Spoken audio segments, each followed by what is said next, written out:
vous interpeller aujourd'hui. Bon, sans plus tarder, on commence directement avec l'historique du web. Déjà, ce qu'il faut préciser, c'est que le web n'est pas l'Internet, ça vous savez très bien.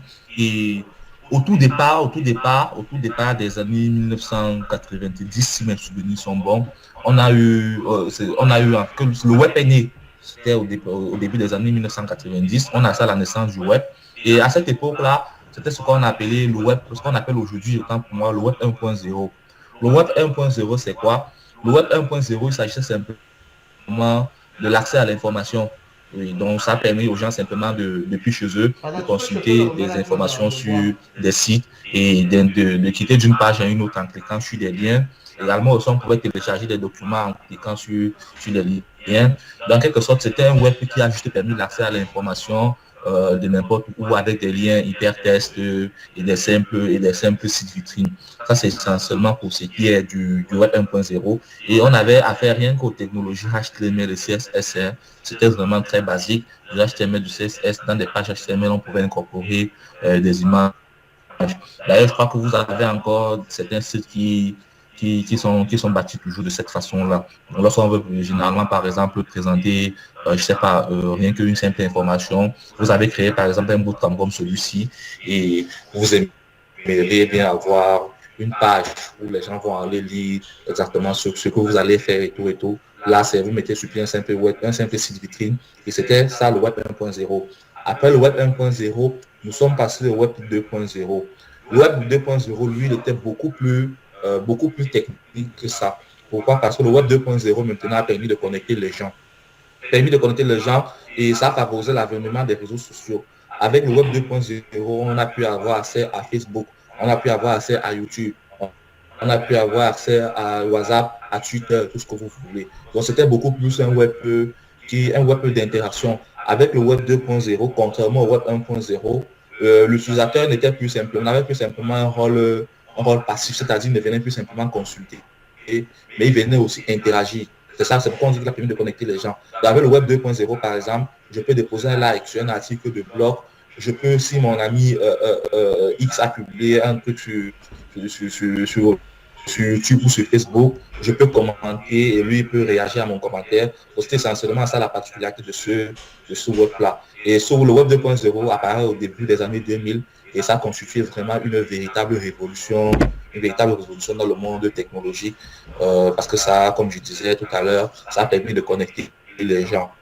Et bon, maintenant, les personnes qui travaillent dessus, le World Wide Web, notamment l'organisme en charge du web, projet parle de ces derniers jours d'un web 3.0.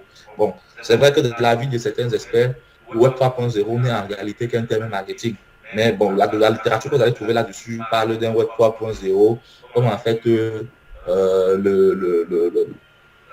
web qui va introduire des nouvelles technologies comme l'intelligence artificielle dans des sites comme la technologie blockchain, les IoT, Internet des objets, qui sont tout aussi des domaines passionnants. Donc, ça reste un débat aussi. En dehors de ces aspects, le Web 3.0 aussi va introduire les avatars. Facebook en ce moment travaille sur une technologie pareille où vous aurez des avatars, vous pouvez créer votre avatar et dans un monde virtuel, cet avatar va pouvoir effectuer pour vous un certain nombre d'actions. Voilà un peu pour ce qui concerne cette petite historique-là. Et avec le Web 2.0 maintenant, on a vu naître des architectures monolithiques. Déjà, il faut rappeler que voilà, on a deux sortes d'architectures monolithiques. On a des architectures monolithiques avec rendu côté serveur et les architectures monolithiques avec rendu côté client. Ces termes de monolithique sont très importants, c'est pourquoi j'ai souligné ça en noir. Monolithique, ça veut dire quoi? Une application monolithique, c'est une application développée en un bloc. En un bloc, ça veut dire toute la logique, toutes les fonctionnalités sont centralisées dans un seul serveur, n'est-ce pas? Sont centralisées dans un seul serveur, c'est ça, c'est un bloc. On va voir d'autres architectures tout à l'heure, mais voilà ce que c'est en fait le monolithique. Et maintenant, quand on parle d'architecture monolithique avec rendu côté serveur, ça veut dire quoi? Ça veut dire que moi, bon, c'est vrai que je ne suis pas très doué en dessin, mais je vais un peu essayer de faire un petit dessin. Il y a quelqu'un qui veut entrer dans la salle. Ok, ouais, il a pu entrer déjà. C'est bon. Bon. Quand on parle donc d'architecture monolithique, en fait, là, j'étais sur le terme rendu côté serveur. Je disais, je ne suis pas très bon en dessin, je vais essayer quand même. Si ça me dépasse, je vais juste expliquer. Vous avez là un client et là, vous avez un serveur. Le client, lui, il fait une requête pour demander une page. Il demande la page. Quand il fait la requête pour demander la page, si on est dans une architecture monolithique avec rendu côté serveur, ce qui va se passer, c'est quoi? Il a tapé là, par exemple, je prends un exemple simple, www.facebook.com. Par exemple, www.facebook.com. Ce qui va se passer, c'est quoi? C'est que le serveur, il va recevoir la requête, il va faire tout le traitement et à la fin, c'est le serveur qui génère la page web. C'est très important ces explications-ci parce que ça va nous permettre de comprendre le mécanisme de fonctionnement d'Angular et de voir toute la puissance de ce framework. C'est pourquoi j'ai préféré commencer par cette historique-ci. Donc le serveur, lui, il génère, il fait tout le traitement, c'est-à-dire il fait appel à un serveur de base de données, il récupère des données, il fait des traitements sur ces données-là et à la fin, maintenant, il génère une vue. La vue, généralement, c'est une page HTML. Quand il génère donc cette vue-là, il renvoie au client. Et le client, lui, son rôle, c'est simplement d'afficher. Donc, c'est en quelque sorte ça. J'envoie une requête HTTP. Quand j'envoie la requête HTTP, le serveur fait tout le traitement, il récupère les données, il traite les données, ensuite il génère la vue, la page, et quand il a généré la page, il retourne la page au navigateur qui affiche simplement. Donc ça, c'est ce qu'on appelle l'approche monolithique avec rendu côté serveur. En anglais, c'est server-side rendering, donc un rendu côté serveur. Maintenant, il y a de nos jours des choses beaucoup plus modernes qui se font, des choses beaucoup plus modernes maintenant qui se font. C'est quoi? C'est des applications maintenant. Bon, je préfère qu'on parle du monolithique, après je parlerai d'autres architectures. Les applications monolithiques avaient rendu côté client. Ça aussi, déjà, c'est une avancée. Ce qui va se passer dans une application monolithique avec rendu côté client, c'est quoi? C'est que moi, je suis le client. Le client, généralement, c'est votre navigateur. Je fais une requête vers un serveur, je demande au serveur de m'envoyer la page, j'ai tapé www.google.com. Quand je tape www.google.com, ce qui va se passer, c'est quoi? Le serveur va me retourner une page, il va me retourner une page pour la première connexion. La première fois que j'arrive, écoutez-moi bien, c'est très important. La première fois que j'ai tapé www.google.com, le serveur va me retourner une seule page avec du JavaScript pour dynamiser la page. Donc, je reçois ici, en fait, quand j'ai fait là, du HTML, écrire avec cette chose, c'est hyper compliqué. Ça, c'est, qu'est-ce que je dis? Oh, je vais donner. Juste écrire avec ça, ça m'a toujours menacé, moi. Donc, il a fait une requête HTTP, autant pour moi, ce que je voulais dire. Oui.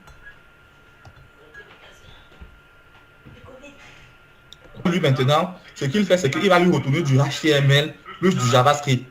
Et ça, c'est le fonctionnement des frameworks modernes.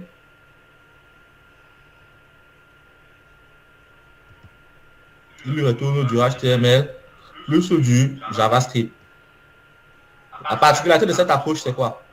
La particularité de cette approche, c'est que lors des prochains appels, on ne va plus... C'est le navigateur maintenant qui sera responsable de... Je viens d'arriver sur le site. Et le serveur, lui, me retourne le HTML plus le JavaScript. Le JavaScript, maintenant, c'est lui qui sera responsable de dynamiser la vue. Donc, ce qui fait que là, dans ce cas-ci, on a le rendu est côté client, en fait. Le rendu n'est plus côté serveur. Et pourquoi? Je m'explique un peu. Lorsque je vais cliquer sur un lien, une fois la page rendue, quand je vais cliquer sur un lien, ce n'est plus, on va plus demander au navigateur, au serveur de générer une vue qu'il va renvoyer. Non. Quand je vais cliquer maintenant sur un lien une fois sur le site, ce qui va se passer, c'est que le JavaScript va juste dynamiser la page. Dynamiser, ça veut dire qu'il va juste faire des ajustements nécessaires afin de me donner la vue que j'ai demandé. Et pour les données, on va contacter le serveur uniquement pour les données. Dans ce cas, donc, vous êtes dans l'approche rendue côté client. Donc, ce n'est plus le serveur qui est responsable de la vue, mais c'est le client qui est responsable de la vue. Le serveur envoie juste des données. Et pour que les deux puissent communiquer dans ce genre d'architecture, ils vont utiliser ce qu'on va appeler les API. Application Programmable Interface. C'est quoi? Bon, j'explique globalement ce que c'est une API. Vous pouvez voir une API un peu en quelque sorte comme une télécommande, une interface en fait, une télécommande qui vous permet d'agir sur un serveur distant. Bon, pour qu'on se comprenne bien, je fais une analogie un peu avec notre télévision et notre télécommande. Pour que je puisse commander ma télévision, ce qui se passe, c'est quoi? C'est que généralement, le fabricant de la télécommande, de la télévision, il va me remettre une télécommande. Si j'appuie sur le bouton on, ça agit sur la télé, ça appelle une fonction dans la télé qui l'allume. Si j'appuie sur le bouton volume, ça appelle une fonction dans la télé qui augmente le volume. Si j'appuie une fonction, j'ai un bouton, je sais pas trop quoi, ça appelle une fonction dans la télé qui exécute l'action. C'est un peu similaire avec le concept des API en programmation. Donc, ce qui va se passer, c'est quoi? C'est que le client va se servir de l'API qui est en quelque sorte comme un contrat et ça lui permet donc d'appeler des méthodes distantes depuis un serveur. Le serveur effectue les traitements et le retourne la donnée. C'est cette donnée simplement maintenant qui est utilisée par le JavaScript pour dynamiser la vue. Donc là, je pense avoir un peu bien expliqué cette notion de application monolithique avec du côté serveur et avec rendu côté client. Nous, chez Angular, on va travailler avec les frameworks modernes comme Angular, React ou Vue.js. Nous sommes essentiellement dans la deuxième approche. Donc, nous sommes dans l'approche où le rendu s'effectue plutôt côté client. Maintenant, en dehors des architectures monolithiques, il y a eu d'autres architectures qui ont vu le jour et qui sont beaucoup plus puissantes que les architectures monolithiques. Parce que comme j'ai expliqué tout à l'heure au départ, l'architecture monolithique, c'est quoi? En fait, c'est que vous avez une application, vous avez tout centralisé, vous avez centralisé toutes vos fonctionnalités dans vous avez depuis l'application en un seul bloc, j'allais dire, vous avez tout centralisé, vous voyez tout ça sur un serveur. Maintenant, les gens se sont dit, OK, quand on va centraliser toutes les fonctionnalités comme ça, est-ce qu'à un moment donné, on n'aura pas de saturation de serveur? Est-ce qu'à un moment donné, ça ne sera pas, on aura certaines difficultés. Par exemple, si une fonctionnalité a un souci, il va falloir arrêter tout le serveur pour pouvoir résoudre le souci. Les gens vont donc se dire, OK, on peut faire quelque chose d'un peu plus puissant que ça. On va donc créer ce qu'on va appeler l'architecture SOA. SOA, ça veut dire Service Oriented Architecture.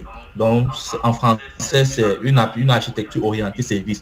Donc, au lieu de développer toutes nos applications en un bloc, en une seule base de code, on va avoir 3 différentes applications qui seront appelées par notre client que voici. Notre client, si c'est lui qui sera chargé maintenant de poser avec les 3 différentes applications.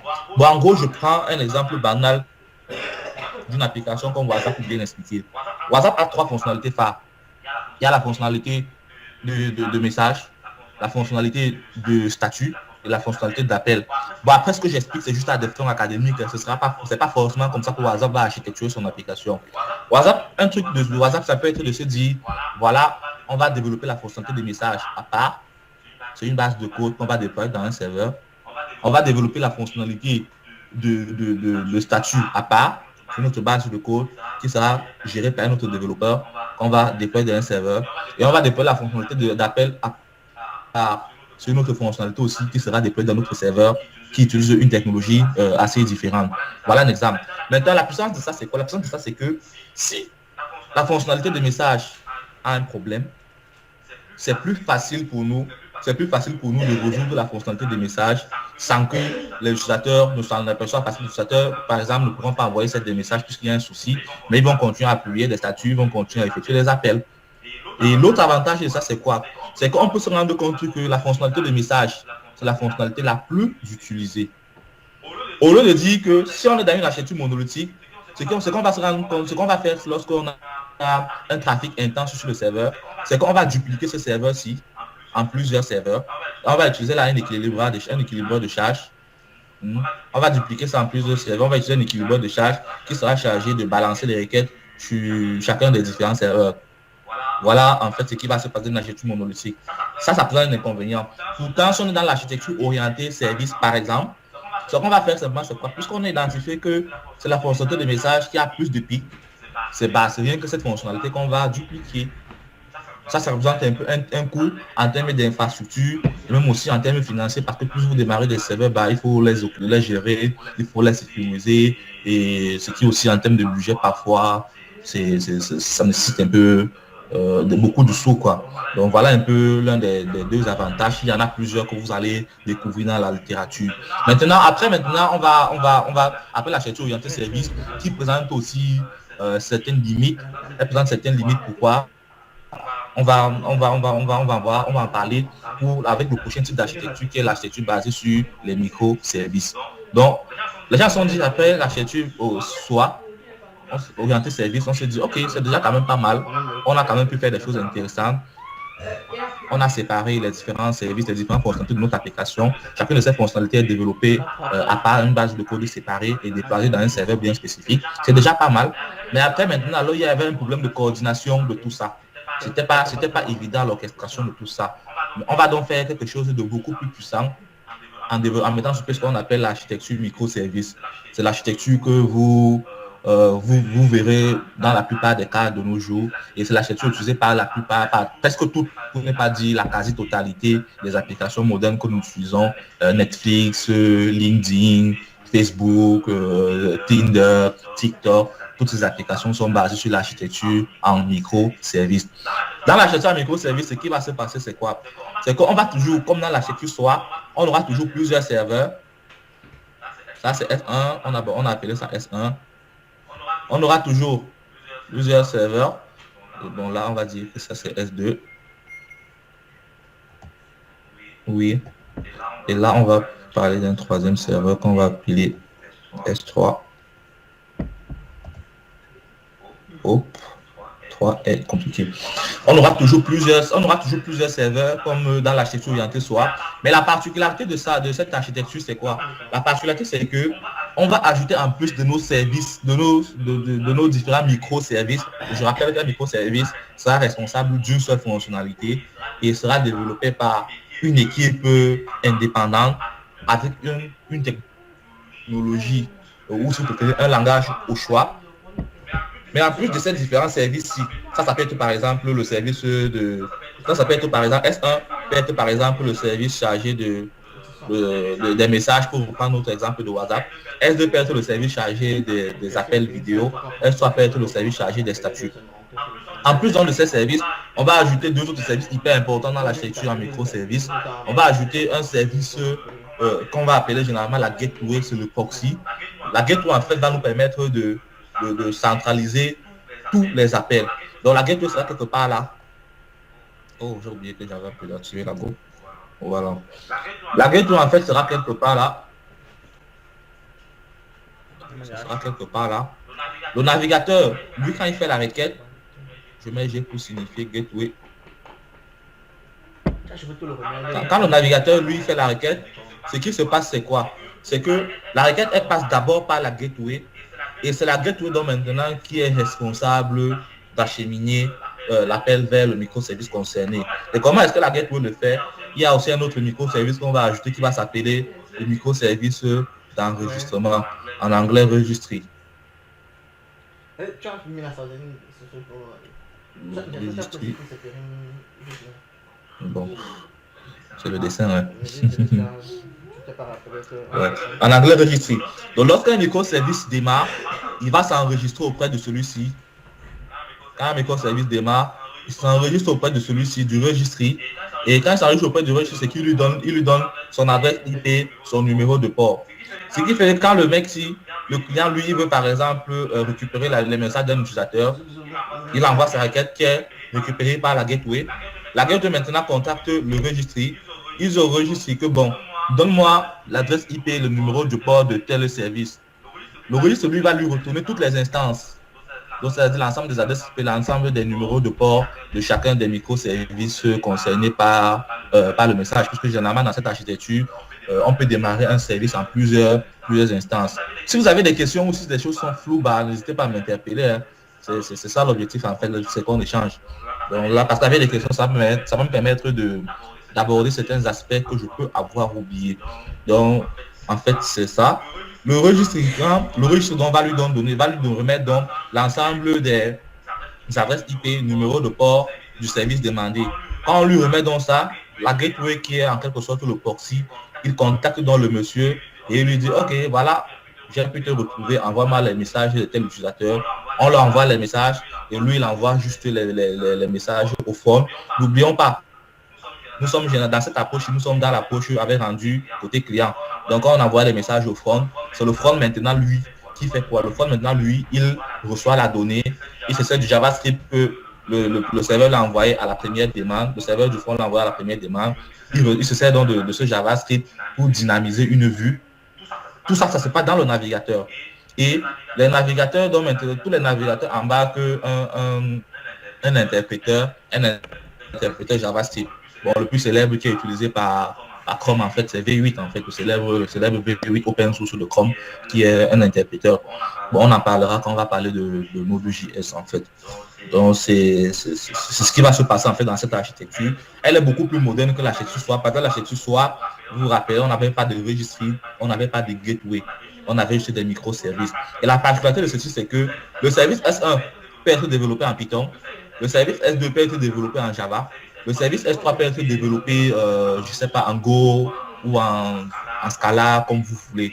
Et ça fait en sorte qu'on peut avoir dans l'équipe, des personnes qui ont 15 ans d'expérience dans le développement Python. On a d'autres qui ont 10 ans d'expérience dans le développement Java. Tu vas par exemple demander à quelqu'un qui a 15 ans d'expérience dans le développement Python d'aller développer d'aller développer une fonctionnalité en Java. Il pourra toujours le faire compte tenu de son expérience logicielle, mais ça va nécessiter qu'il soit toujours en train de fouiller sur Google, how to do, comment faire ci et ça. Et c'est pas toujours trop évident lorsqu'on veut être positif. L'approche microservices vient donc justement résoudre ce problème-là. Donc voilà un peu ce que je pouvais dire pour ce qui concerne un peu d'historique des architectures. Au tout départ, c'était les architectures monolithiques. On développait tout en un bloc. Après, ça a un peu évolué. On est passé dans des architectures SOA qui sont toujours utilisées de nos jours. Mais voilà, les architectures les plus utilisées maintenant sont des architectures basées sur des microservices. Netflix en a essayé et il en a fait un succès aussi. Également, toutes les autres grandes applications que nous utilisent ce mécanisme. Bon, pour ne pas toujours prendre l'exemple d'ailleurs, même le Minfi en ce moment a une application qui permet de payer, ça s'appelle Siampé, elle permet de payer les recettes fiscales et non fiscales de l'État du Cameroun là-bas, notamment les douanes, les impôts et certaines recettes non fiscales. Cette application aussi est développée en utilisant l'architecture basée sur les microservices. J'ai eu l'honneur de participer, de contribuer à ce projet-là. Une fois que j'ai dit ça, s'il n'y a pas de questions, on va continuer. Là, pour l'architecture monolithique, dont maintenant avait rendu côté serveur, on disait, elle a permis de développer des applications responsables de la vue, appelées applications clientes. Maintenant, ces dernières applications, clientes, communiquent avec des applications serveurs appelées backend. Voilà. Tous ces serveurs-ci, généralement, que ce soit le serveur S1 qui gère la messagerie, S2 qui gère les appels ou S3 qui gère les statuts, ça, c'est ce qu'on va appeler des applications back-end. C'est ce qu'on va appeler du code back-end. Et le front, c'est là. L'application cliente ici qui sera développée à part et déployée dans son serveur à part, lui, c'est ce qu'on va appeler le front-end. Donc, quand vous êtes développeur Angular, on dit que vous êtes un développeur front-end. Quand vous êtes un développeur, quand vous développez des applications serveurs en Java ou en Python, on dit que vous êtes un développeur back-end. Donc voilà la différence entre les deux. Maintenant, il y a aussi un terme développeur que vous verrez très souvent, développeur full stack. Le développeur full stack, c'est quelqu'un qui est à la fois capable de développer des applications côté client avec un framework comme Angular ou React ou Vue, et aussi également qui est capable de développer des applications côté serveur avec une technologie ou un langage comme Java, Python, PHP, Go, bref, un langage côté qui permet de faire des applications côté serveur. Donc voilà les termes front-end, back-end, full stack, c'est ça en fait. Et pour développer des applications front-end performantes, en utilisant l'expérience des autres et surtout en évitant d'effectuer les travaux de routine à chaque fois. Les travaux de routine à chaque fois, il y a la minification par exemple.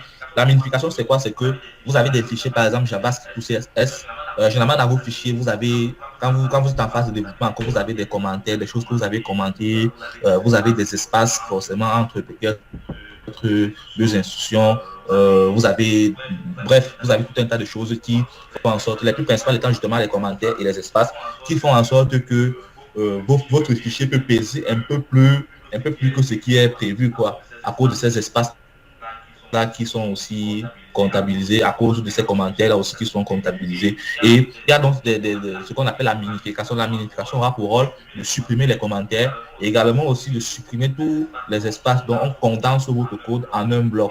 Et en dehors de la minification, il y a des bundles. avec vous, avec le célèbre Webpack. Je suppose que vous avez un peu, bon, pour ceux qui viennent un peu d'un environnement JavaScript, vous avez un peu travailler avec Webpack qui permet de construire des bundles. Oui, des bundles, en fait, ce sont des paquets qui sont chargés. Ça permet d'accélérer, en fait, le temps de chargement de la page. Donc, on prend un ensemble de fichiers, on constitue un paquet, et c'est ce paquet dont le plan qui est envoyé au navigateur. Au lieu d'envoyer les fichiers un à un, on envoie justement un paquet ou un bundle, si vous préférez. Et pour réussir dans l'expérience des autres et en évitant à chaque fois, parce que dans le passé, ce qui se faisait, c'est quoi? C'est que lorsqu'on développait des applications clients en faisant du JavaScript pur, du JavaScript natif, ce qui était fait, c'est quoi? C'est que voilà, à chaque fois que tu as fini de développer avec les technologies HTML, CSS, JavaScript, il y a des tâches de routine qu'il fallait faire.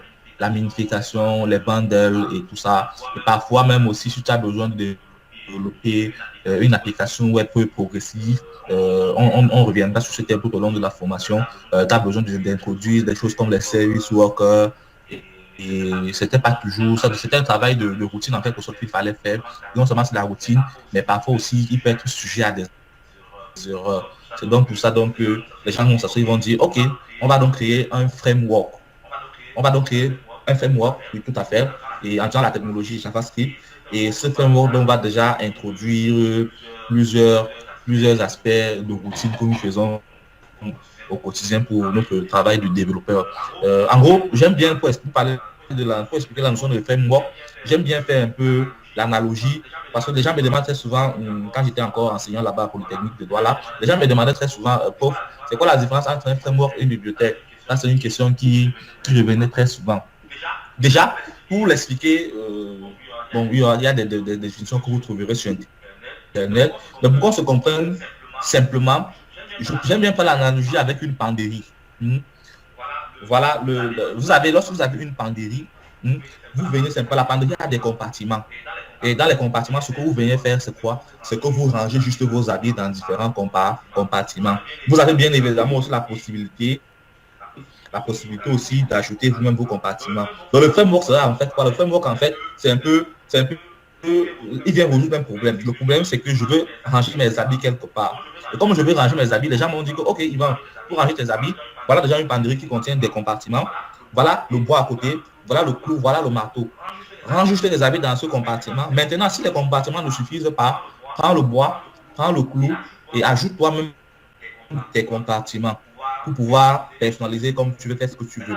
Maintenant, la bibliothèque sera quoi? La bibliothèque, c'est que on va juste te donner les outils nécessaires, on va juste te donner le bois, on va juste te donner les clous, on va juste te donner le marteau, et on va te dire, ok, voilà l'espace, construis toi-même ton outil, en fait, construis toi-même ta penderie et range tes avis. Donc, le framework, en quelque sorte, si vous avez un peu compris l'analogie, le framework, c'est un cadre de travail. C'est un espace déjà structuré. On vous a déjà donné un espace structuré. Vous avez la possibilité, bien sûr, de le personnaliser, mais tout est déjà structuré. Vous venez juste effectuer la fonction, vous venez juste effectuer le job. Ici, mon job, c'était de placer les habits dans la penderie. Donc, je viens juste effectuer mon job. Les gens ont déjà pensé à tout. Alors que là, dans la bibliothèque, on m'a donné les outils, on m'a donné le nécessaire. Et c'est à moi maintenant donc de construire ce qui va me permettre d'effectuer mon job. C'est à moi de construire ma penderie pour ranger mes habits. Et sur cette analogie, on va donc dire Angular, c'est un framework. C'est pourquoi moi personnellement j'ai aimé ce framework depuis sa sortie en fait, depuis qu'il a en release sur Google. J'ai été fan de Angular. Angular, c'est un framework. Contrairement à React.js qui est une bibliothèque. React.js n'est pas un framework. React.js c'est une bibliothèque. Donc avec Angular, ça sera toujours, si vous êtes développeur Angular et qu'on vous appelle pour faire une maintenance sur une application développée par un autre mise sur pied, implémentée autant que moi par un autre développeur, ça sera toujours presque la même chose et ça ne sera pas compliqué. Mais par contre, avec React, vous allez voir que ça pourra varier, les architectures, les façons de structurer son code, tout ça pourront varier d'un développeur à un autre. Donc tout ça, c'est à cause des définitions de framework et bibliothèque.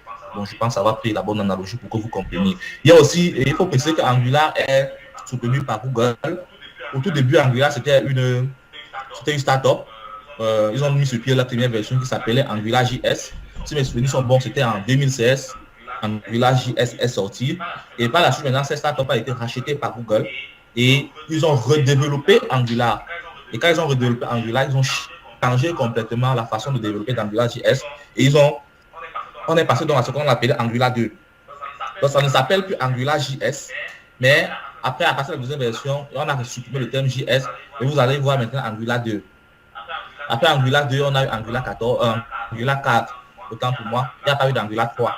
Après Angular 2, on a eu d'Angular 4. Après Angular 4, Angular 5, Angular 6. Aujourd'hui, nous sommes à Angular 13. Donc, quand vous allez voir, vous parler d'Angular JS, bon, parfois, par abus de langage, les gens parlent toujours d'Angular JS. Mais Angular JS, en réalité, c'est la toute première version qui a été développée avant que Google ne rachète en fait la startup qui éditait ça. Mais depuis lors, Google a retiré le terme JS. Et on a juste Angular V1, V2, V3, V4, autant pour moi, ainsi de suite. Aujourd'hui, nous sommes à Angular 13 déjà, si mes souvenirs sont bons. Donc voilà, en fait, ce qu'on pouvait dire pour ça. Et React est distribué par Facebook. C'est une bibliothèque aussi très utilisée. Il y a toujours un débat dans la communauté qui essaie de comparer React et Angular. Bon, c'est vrai que moi, si vous me demandez mon avis, moi perso, je vous dirais ça dépend de ce que tu veux faire. React, lui, te permet de manipuler plus. Il te donne comment je dis ça, plus une plus grande possibilité sur la manipulation du DOM contrairement à Angular. Le terme DOM, c'est Document Object Model. On aura l'occasion de revenir au long de cette formation. Et React te permet de manipuler plus facilement le DOM qu'Angular, c'est la réalité. Mais Angular aussi te donne un certain nombre de facilités, notamment au niveau de son architecture, qui fait en sorte que voilà, tu te concentres juste sur le métier. Tu as pu être tracassé avec un certain nombre d'éléments. Vue.js, par contre, il n'est pas soutenu par une grande multinationale ou par un géant de la technologie. Vue.js est développé comme ça, c'est une technologie, c'est un framework open source. C'est d'ailleurs pourquoi vous allez voir en Chine, les gens préfèrent beaucoup plus utiliser le framework Vue.js parce que bon voilà, vous savez un peu le souci que les Chinois ont avec les fameux GAFAM. Donc, du coup, pour des raisons un peu de stratégie, dans les zones asiatiques, c'est beaucoup plus Vue.js qui est utilisé. C'est open source, c'est pas soutenu par un géant de la technologie et c'est ça. J'espère